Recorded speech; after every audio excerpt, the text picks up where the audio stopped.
Hello, everyone, and welcome again to your weekly news recap. We, as always, are your hosts, Jacob Smith, And Matt Morgans. here to break down some of the biggest and most interesting stories of the week in the gaming industry. We are always looking to answer audience questions and implement audience feedback. So, if you have any of either, please feel free to leave them in the comments down below. But first, to kick off the week before E3, we've got some interesting news regarding the Xbox Game Pass and its long-predicted arrival on the PC. Microsoft has announced some details regarding their service, which allows players to pay an annual fee of $100, I believe, to get access to a library of over 100 Xbox games, a lot of which are well-renowned, critically acclaimed games, a lot of which are cult classics. And they announced that this program will be coming to the PC.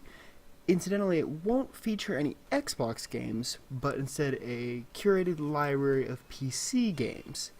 They're apparently working with their newly acquired studios, such as Obsidian Entertainment, which should drum up some excitement. But there will be no further details, of course, pending their E3 conference. Matt, what do you make about this shift over to the PC for Game Pass? Well, it's certainly not unexpected. There have been rumours about Xbox Game Pass expanding in one direction or another for quite a while. Mm-hmm. More recently, we've seen rumours that it might be coming to the Switch, of all things. Yeah. I suspect that probably is true, but maybe something that's going to come along at a later date. But the shift to PC definitely makes sense, kind of moving into the next console generation. In this console generation, Xbox has kind of struggled to compete with PlayStation when it comes to console sales, and I think as a company, Microsoft knows that they already have like a pretty solid place to kind of build on when it comes to PC. Mm-hmm. So taking that Xbox Game Pass service, which has been very successful on console, and opening it up on Microsoft's PC platforms, I think is a very smart move. And I think it's probably going to be very popular. Yeah, absolutely. I mean, like you said, people have been speculating about this for a while, about Xbox Game Pass's expansion, and we've seen Xbox, or Microsoft as a whole, kind of lean into streaming, especially with their partnership with Sony for their Azure program. It seems like they really want to emphasize their products outside of just Xbox and expand the Xbox name into something bigger than the console. And this is a really good way to do it. I mean, a lot of their player base is probably on PC as well, and not to mention the fact that a lot of their games are moving to PC, such as Cuphead, which has already been long made its way to PC. But things that are available on Xbox and PC will presumably be available for Game Pass. Yes. Which is a great way to expand the accessibility of their library and hopefully promote some exclusives. I think this also opens the door, interestingly enough, to exclusives only to PC and Xbox to be available solely for Microsoft customers. Yes, I think one of the really interesting things about the way they're framing this coming to PC is that they're not framing this as another kind of PC retail platform like Steam and the Epic Game Store and that sort of thing. They're trying to pitch themselves as something entirely different, and I think people are going to appreciate the way that they're pitching it, because it looks like they're going purely for that this is a subscription service and it just allows you to play games. You're not going to be buying games on this service. And it potentially allows them to make deals with companies that might not otherwise be willing to make those deals. Because if you look at some of the developers and publishers who are attached to this already, you've got Bethesda, who already have their own launch platform and kind of retail area, which, not necessarily the most successful one, but they do have one. It's there. Yeah. And they did sort of recently split off from Steam, although I suspect they'll be coming back to it before too long. But also listed was Deep Silver, which most recently released Metro Exodus in a kind of infamous partnership with the Epic Game Store. Mm-hmm. And if both of those companies are willing to work with Microsoft with this, it suggests that it doesn't violate any agreements they might have with other PC platforms. Yeah, that'll be interesting to see again how this competes with, like you said, other platforms like the Epic Game Store, which has been a rising and fearsome competitor to Steam. Like, are Microsoft trying to break into that market, or are they trying to carve out something entirely different from themselves? The one other thing as well that they're really pushing with this, which I think is going to be very popular, is that they're really pushing the idea of Xbox PC crossplay. Mm-hmm. They listed it as like a primary priority for the Xbox Game Pass on PC, but they haven't said for sure every game on Xbox Game Pass is going to feature PC Xbox crossplay, but it really sounds like that is their goal.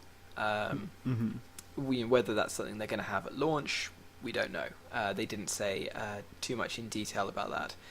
But if they do that, then that connects kind of two of the big three gaming platforms. Yeah. And, not to discredit the Switch or anything, it's just not quite in the same kind of league. No, and I don't think it ever has kind of tried to be. No, it's a different kind of gaming experience. Yeah. I think for the most part, it makes more sense to do crossplay, and if they start building up this crossplay network between Xbox and PC, then potentially it puts a lot more pressure on Sony to actually open up and do crossplay. Yeah, well, and like you said, Microsoft's kind of been lagging behind in the kind of quote-unquote console wars for this generation, and I think this is how they can kind of put that pressure on Sony to do something different, because this is something that Sony hasn't even dipped into. They were reticent to do cross-play at all in the first place, even though they knew that's what fans wanted. They knew that's what devs wanted. So it's going to be interesting to see how Sony responds to that, because this could be Microsoft's way of edging out the competition. But we'll see. We'll see what E3 holds, because it's going to be included in Microsoft's press conference. It's almost a guarantee. It's they've said it's going to be talked about in the Xbox E3 2019 briefing, which is on the 9th. Perfect. So we'll find out more on the 9th. Just to clarify, I said about crossplay. I was just reading through the piece I wrote about it. So a little clarification on crossplay. They haven't said that whether like all their titles are going to have it or not, but they have said that there are at least more than 20 Xbox Game Studios games. So first-party games coming out on both the Microsoft Store and Steam. Okay. And all of those, because they're Xbox Game Studios games, they'll be available from day one in Xbox Game Pass. Excellent. Because that's what they've been doing on console. And specifically, all of those will have crossplay between PC and Xbox. So everything first-party coming from Xbox Game Studios will have crossplay. Excellent. Well, I can't wait to see what Microsoft brings to the table, because, as Phil Spencer has indicated, they're going to go big this E3. Certainly. But kind of switching gears to some major news regarding the game that a lot of people have been wanting more details on. It's finally here. Death Stranding dropped a big 9-minute trailer detailing a lot and asking even more. I mean, you say detailing a lot. I don't know if those are the words I would use. I suppose maybe displaying a lot. It's showing displaying a lot. a lot makes that makes more sense. Yeah, but I guess it's a Kojima game, so details are sparse at best. But we know it's coming out on November 8th of this year. So plenty of time to give us more details. Hopefully, that's not a guarantee, and we know that the game will sell gangbusters, even if this is the last information we get on it, because, let's be honest, it's Kojima. For sure. But he has stated some interesting things. I won't go into depth about the specific details of the game, the nitty-gritty, the things that we know for sure, because there's just would require an entire episode in and of itself. What I kind of want to talk about are the general themes surrounding the game and the Kojima-esque enigmatic nature of everything. So obviously Norman Reedus is starring in this game, kind of the spiritual successor, if you will, the love child of Guillermo del Toro, Hideo Kojima, and Norman Reedus, following the canceled and lamented Yes. Silent Hills after Kojima's split from Konami. And this is the first game from Kojima Studios, fully funded by Sony. Was formed in 2015, so this is the first we're hearing about it. So it's been a game 4 years in development, pretty reasonable, especially because they're working with a whole new engine Yeah, for the certainly. game. But interestingly enough, Kojima stated that Death Stranding is a completely new type of game where the goal of the player is to reconnect isolated cities and a fragmented society. It's created so that all elements, including the story, gameplay, are bound together by the theme of the Strand. And he goes on to say how we'll be creating new bonds and strands with other players around the globe. So this is kind of interesting. What do you make of these, again, really sparse kind of quote-unquote details, but kind of comments from Kojima nonetheless? Yeah, I mean, what I could make of them is, like a madman's notice board covered in bits of coloured string. But yeah, it's definitely interesting. It's definitely interesting to kind of see more about the game as we approach E3. Hopefully we'll see more about it there. Mm-hmm. But certainly this big new trailer, while it may not have really explained much, we definitely did see a lot more, both in terms of gameplay and cutscenes and things like that. I think it is specifically in terms of gameplay, because there were a lot of like gameplay sequences showing things that we weren't really sure whether they were going to be in the game. Action, gunplay, Yeah, exploration. gunplay is a huge thing that.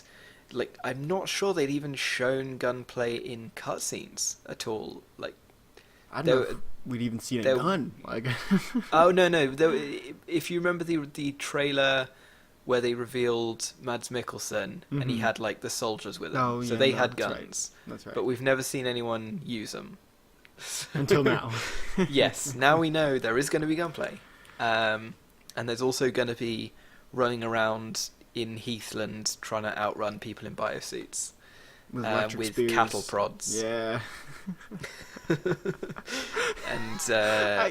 and weird kind of giant bog monsters. You can't describe what you've just seen and like not make it sound really weird in Kojima. Like that's kind of like the adjective is Kojima. Like it's so out there and we know so little about it, and yet it's so captivating, and I don't know why. It is frustratingly captivating. Yeah, I mean, we were chatting about it before this, and I described it as just like a hydra of a game. Like every time they reveal something new, like 2 more bits of like weird questions have to be answered. And I'm honestly not convinced that the game is going to be released and these questions are going to be answered. No, I mean it is. I'm sure that the game is going to release, and there's going to like the fan base is going to divide into multiple schools of thought about how to interpret the game. I can already see the different subreddits forming. But really, I mean, you look at you read articles and you watch the video over and over again. You watch breakdowns of the video, and at a certain point, everyone who's covering the game, what we know about the game, diverges from fact and details to what things could possibly mean, and symbolism, and and all the theology and all these different splinters that, of course, Kojima has been known to delve into in his past games. But this isn't Metal Gear. Like, we don't really entirely know what to expect, beyond, of course, the again, the details, quote unquote. I use that term so loosely throughout this entire piece because beyond what is shown in the trailer, really. But I mean, it's fair to say that there are details that were shown. It's just very, very, very unclear how they actually connect to one another. Mm-hmm. Especially because they seem to be playing around with the concept of reality. Mm-hmm.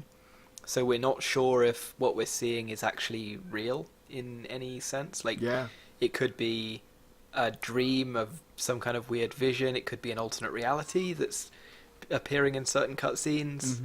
Mm-hmm.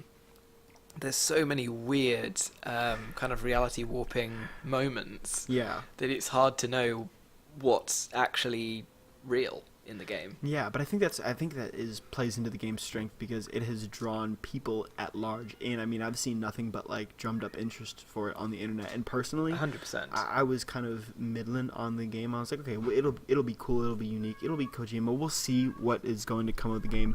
But after the trailer, I'm hooked. Yeah, I think I definitely in a similar position. I wasn't sort of overly blown away by it. I'm not like a fan of Kojima's games. I've never played a Metal Gear Solid game, so I don't really have any kind of nostalgia or anything for his previous work. And when I saw the trailer, I thought, oh, it's very interesting, but I don't know if I'm going to get this. And it has slowly won me over to the point where I want to just get answers to some of the questions that these trailers have been posing. Yeah, and I think I would be willing to drop a full $60 to get those answers. Like, but I mean, hopefully, like fingers crossed, we'll see something at E3 or around E3, I suppose, because Sony won't be there. But who knows? Honestly, Kojima operates on his own schedule in his own alternate universe. For sure. But it's worth mentioning because I think the essence of the enigma is what drives the interest for the game forward, is what drives the narrative so far forward. And I think, like you said, the Hydra is just going to keep sprouting more heads. Yes. But in more kind of concrete news, we've got something from the Pokemon Company, straight out of Japan, and some really adorable news, honestly. Pokemon Company has announced a little game called Pokemon Sleep. It is in the same vein of Pokemon Go, in that it is trying to do with sleep what Pokemon Go did with walking, with exploration. It will require a device called the Pokemon Go Plus Plus, which is super catchy and super Pokemon. And it will track users' sleep to train their Pokemon Go Pokemon. So the Pokemon you have caught in Pokemon Go, you can then probably set them as your party, and then go to sleep. The game will track your sleep and reward you based on how well you slept, presumably. I say presumably because there aren't really many concrete details beyond that.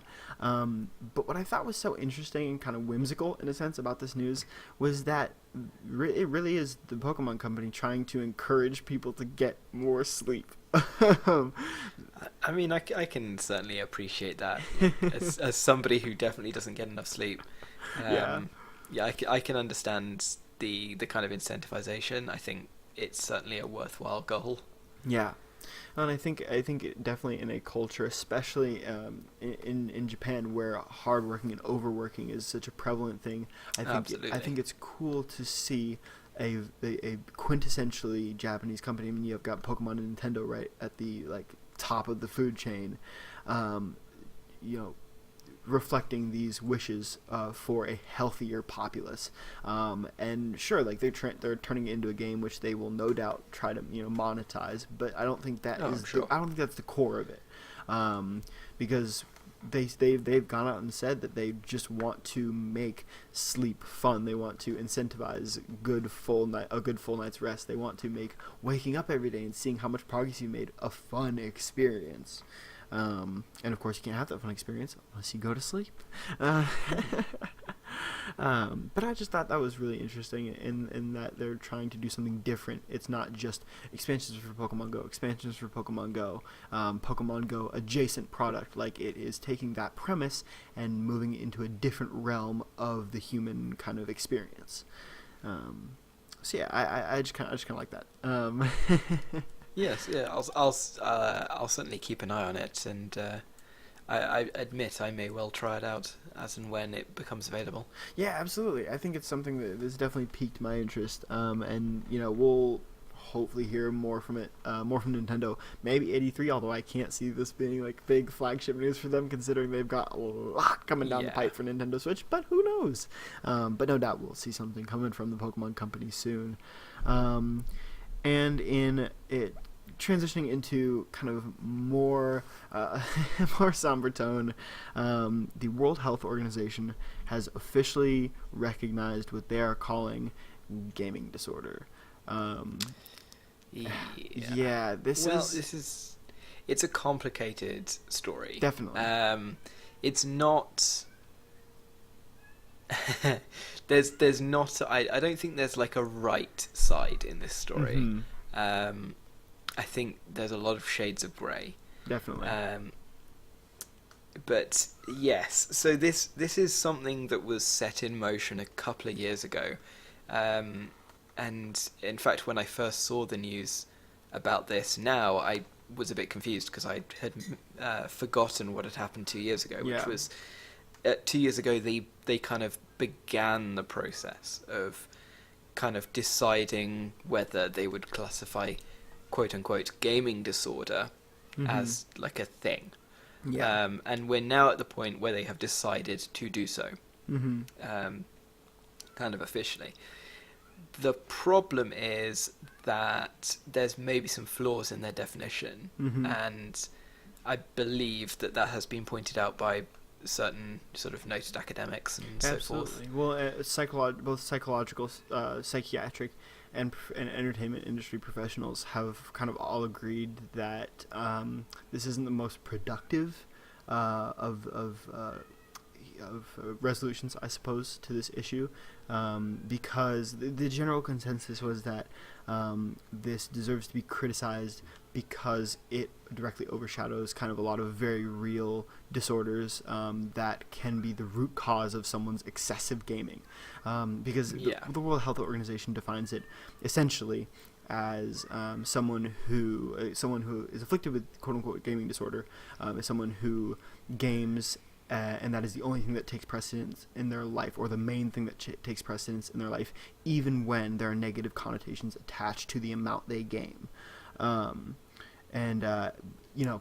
Professionals all across the industry, both industries, are saying that usually when someone exhibits these kinds of behaviors, it is there's an underlying cause, such as anxiety, depression, a myriad of different things that and games aren't the root problem.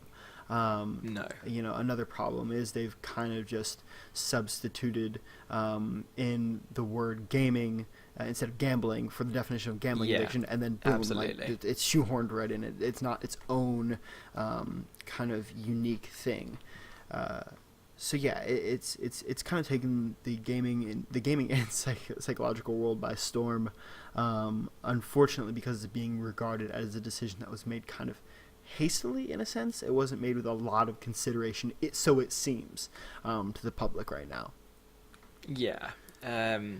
It's unfortunate that it had to play out like this, but I can't say that I'm overly surprised. No.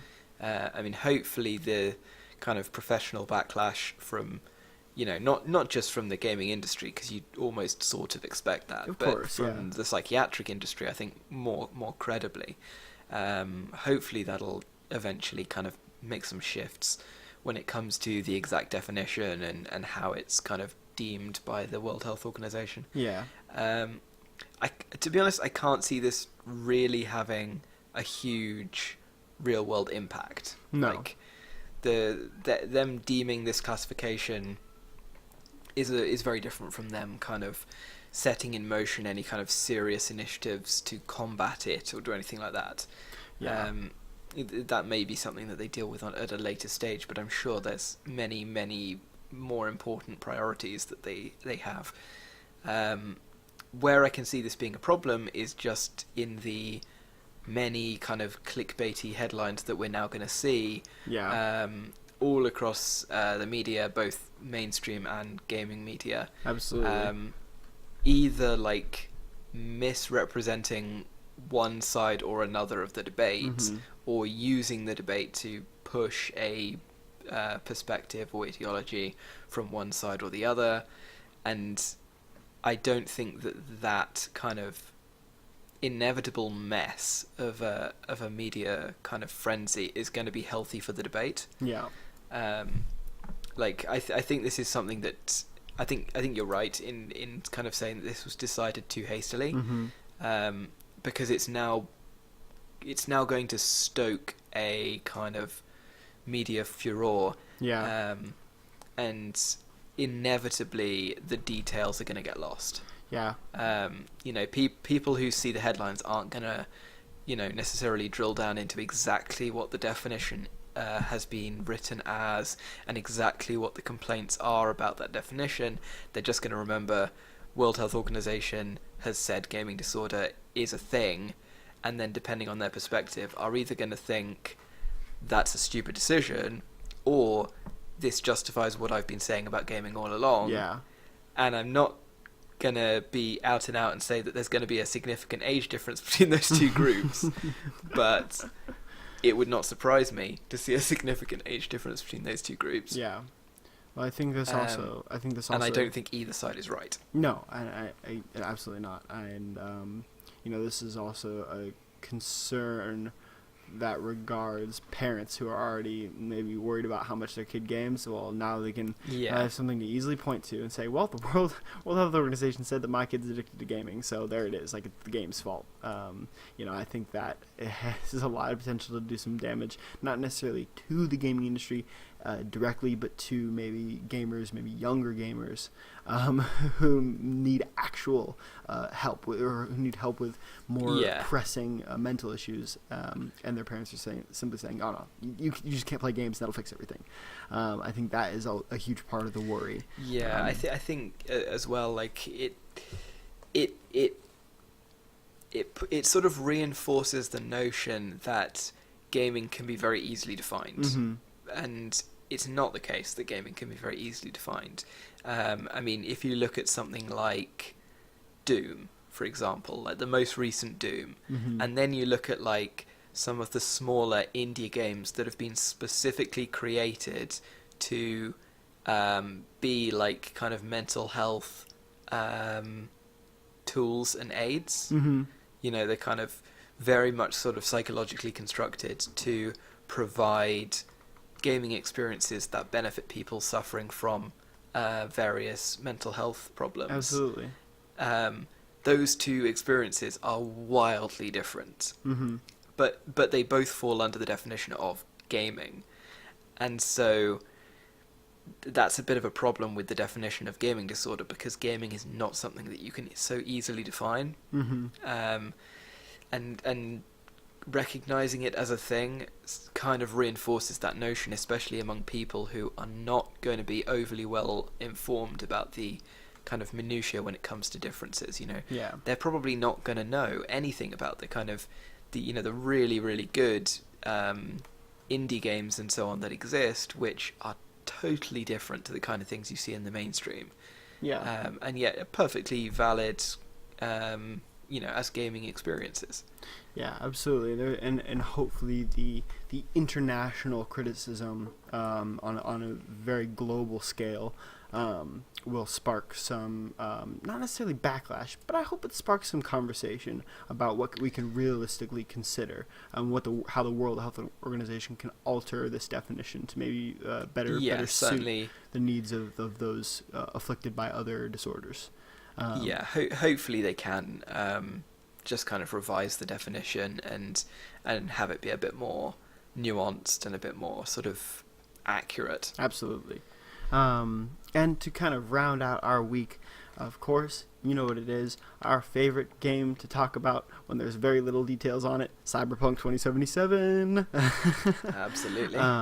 And recently there has been a little bit of a stirring in the world, in the world of Night City, because Jason Schreier, the man himself, has come out with some just brief insider reports, and he's kind of indicated that the game might not be ready for a 2019 release.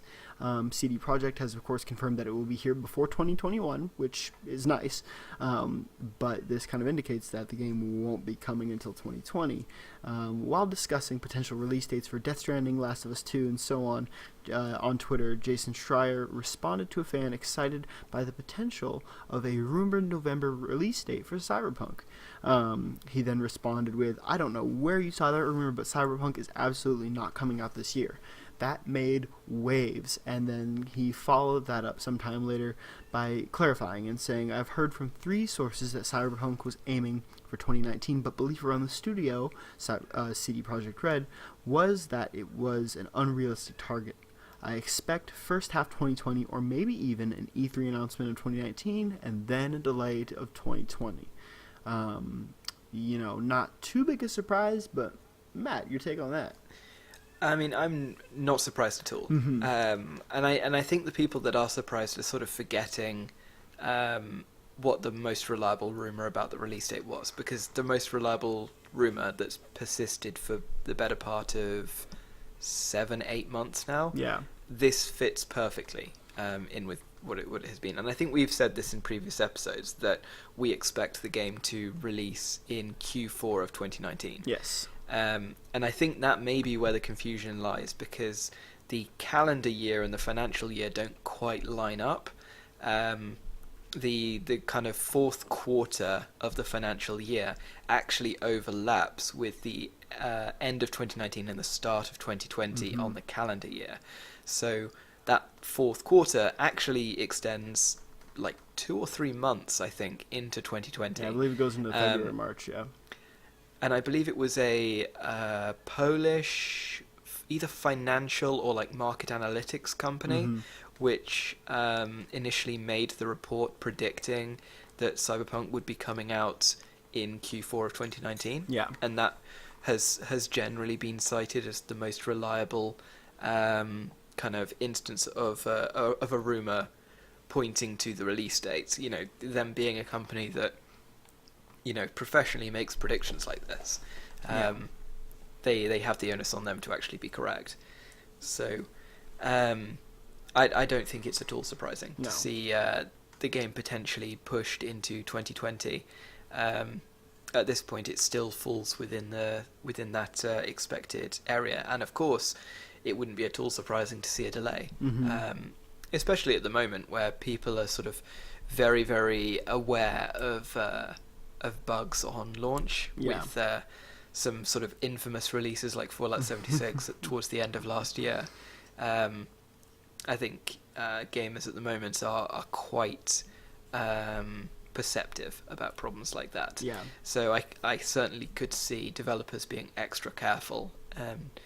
And you know, I mean, as a recent example, Total War 3 Kingdoms took a 2-month delay before the release of their game, and I think the game is much, much better for it. It's been scoring 9s and 10s across the board, so yeah, it's absolutely definitely one that took its time.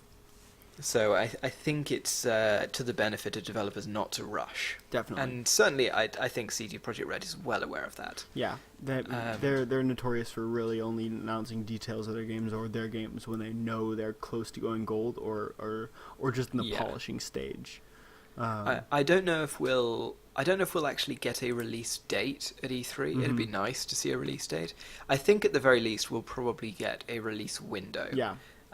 Whether that's a single month or a season, you know, maybe they show up and say it's coming spring 2020, and then that kind of at least clarifies a bit. Of course, it's always possible they might delay after that point, but I think it doesn't really change anything that we kind of already suspected, but it is at least a fairly reliable indication.